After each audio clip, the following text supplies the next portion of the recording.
ದಕ್ಷಿಣ ಅಜ್ಮೀರ್ ಎಂದೇ ಖ್ಯಾತವಾಗಿರುವಂತಹ ಉಳ್ಳಾಲದ ಈ ದರ್ಗಾ ವಿಶ್ವ ಪ್ರಸಿದ್ಧಿಯನ್ನು ಪಡೆದಿದ್ದು ಇದೀಗ ಉರುಸ್ ಸಂಭ್ರಮದಲ್ಲಿದೆ. ಸಂತರಾಗಿರುವ ಹಜರತ್ ಅಸಯ್ಯದ್ ಮೊಹಮ್ಮದ್ ಶರೀಫುಲ್ಲಾ ಮದನಿ ತಂಗಳ್ ಸರಿಸುಮಾರು 400 ವರ್ಷಗಳ ಹಿಂದೆ ದೂರದ ಮದೀನಾದಿಂದ ಬಂದು ಇಲ್ಲಿನ ಮೇಲಂಗಡಿ ಮಸೀದಿಯಲ್ಲಿ ನೆಲೆಸಿ ಇಲ್ಲಿಯೇ ಮದುವೆಯಾಗಿ ಅನೇಕ ಪವಾಡಗಳನ್ನು ಮೆರೆಸಿ ಜನಮನ್ನಣೆಯನ್ನ ಗಳಿಸಿದ್ದಾರೆ ಎಂದು ಪ್ರತೀತಿ. ಇವರ ಗೌರವಾರ್ಥ 5 ವರ್ಷಗಳಿಗೊಮ್ಮೆ ಇಲ್ಲಿ ಉರುಸು ನಡೆಯುತ್ತದೆ.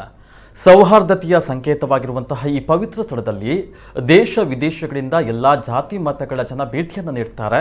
ಹಜರತ್ ಅಸಯ್ಯದ್ ಮೊಹಮ್ಮದ್ ಶರೀಫುಲ್ಲಾ ಮದನಿ ತಂಗಳರವರ 429ನೇ ವಾರ್ಷಿಕ ಮತ್ತು 21ನೇ ಪಂಚವಾರ್ಷಿಕ ಉರುಸ್ ಹರಕೆಯ ಕಾರ್ಯಕ್ರಮವು ಇದೇ ಡಿಸೆಂಬರ್ 23ರಿಂದ ಉಳ್ಳಾಲದ ಸಯ್ಯದ್ ಮದನಿ ದರ್ಗಾದಲ್ಲಿ ನಡೆಯಲಿದ್ದು ಇದಕ್ಕೆ ಬೇಕಾದ ಸಿದ್ಧತೆಗಳು ಭರದಿಂದ ಸಾಗಿದೆ. ಡಿಸೆಂಬರ್ 23ರಂದು ಸಂಜೆ ಆರಂಭವಾಗುವಂತಹ ಉರುಸ್ ಕಾರ್ಯಕ್ರಮಕ್ಕೆ ಸಯ್ಯದುಲ್ ಉಲಾಮಾ ಜೆಫ್ರಿ ಮುತ್ತಾ ಕೋಯ ತಂಗಲ್ರವರು ಚಾಲನೆಯನ್ನ ನೀಡಲಿದ್ದಾರೆ. ಸಿಎಂ ಬಸವರಾಜ ಬೊಮ್ಮಾಯಿ ಸೇರಿದಂತೆ ಅನೇಕ ಜನಪ್ರತಿನಿಧಿಗಳು, ಧಾರ್ಮಿಕ ನಾಯಕರು ಈ ಕಾರ್ಯಕ್ರಮದಲ್ಲಿ ಪಾಲ್ಗೊಳ್ಳಲಿದ್ದಾರೆ. ಉಳ್ಳಾಲ ಸೈಯದ್ ಮದನಿ ದರ್ಗಾವು 5 ವರ್ಷಕ್ಕೊಮ್ಮೆ ಉರೂಸ್ ಕಾರ್ಯಕ್ರಮವನ್ನು ಆಚರಿಸಿದೆ.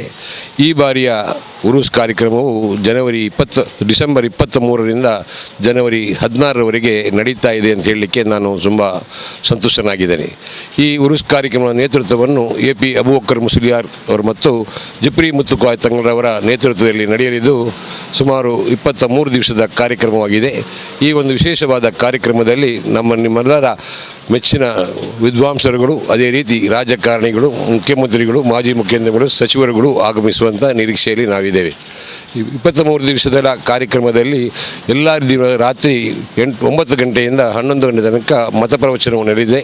ಅದೇ ರೀತಿ ಪ್ರತಿ ದಿವಸವೂ ಕೂಡ ಜನಸಾಮಾನ್ಯರಿಗೆ ಅಗತ್ಯವಿರುವಂಥ ವಿಶೇಷವಾದ ಕಾರ್ಯಕ್ರಮಗಳನ್ನು ನಾವು ನಮ್ಮ ಆಡಳಿತ ಮಂಡಳಿಯಿಂದ ನಿರ್ವಹಿಸ್ತಾ ಇದ್ದೇವೆ. ಈ ಒಂದು ಕಾರ್ಯಕ್ರಮಕ್ಕೆ ನಾವು ತಮ್ಮಲ್ಲಿ ಬೇಡಿಕೊಳ್ಳುವುದು, ಈ ಕೋವಿಡ್ನ ಈ ಒಂದು ಸಂದರ್ಭದಲ್ಲಿ ಎಲ್ಲರೂ ಕೋವಿಡ್ನ ನಿಯಮವನ್ನು ಪಾಲಿಸಿಕೊಂಡು ನಮ್ಮ ಈ ಕಾರ್ಯಕ್ರಮದಲ್ಲಿ ಭಾಗವಹಿಸಬೇಕು. ಅದರ ಜೊತೆಗೆ ನೀವು ದೇಣಿಗೆಯನ್ನು ನೀಡುವಂಥ ರೂಪ ಅಕ್ಕಿಯ ರೂಪದಲ್ಲಿ ಆಗಿರ್ಬೋದು, ಆಡಿನ ರೂಪದಲ್ಲಿ ಆಗಿರ್ಬೋದು, ಅಥವಾ ನಗದಿ ಆಗಿರ್ಬೋದು, ನಾವು ಯಾರನ್ನು ಕೂಡ ಚಂದಾದಾರರಾಗಿ ಕಲೆಕ್ಷನ್ಗೆ ಯಾರನ್ನೂ ನೇಮಿಸಿರುವುದಿಲ್ಲ ಎಂಬ ಮುಖ್ಯ ಒಂದು ಅಂಶವನ್ನು ತಮ್ಮ ಗಮನಕ್ಕೆ ತರಲಿಕ್ಕೆ ಇಷ್ಟಪಡ್ತಾ ಇದ್ದೇನೆ. ಎಲ್ಲರೂ ಸರ್ವ ಜಾತಿ ಧರ್ಮದ ಸಹೋದರ ಸಹೋದರಿಯರು ಈ ಕಾರ್ಯಕ್ರಮದಲ್ಲಿ ಭಾಗವಹಿಸಿ ಈ ಉರೂಸ್ ಕಾರ್ಯಕ್ರಮವನ್ನು ಯಶಸ್ವಿಗೊಳಿಸಿಕೊಡಬೇಕಾಗಿ ತಮ್ಮಲ್ಲಿ ವಿನಮ್ರ ವಿನಂತಿಯನ್ನು ಮಾಡ್ತಾ ಇದ್ದೇನೆ.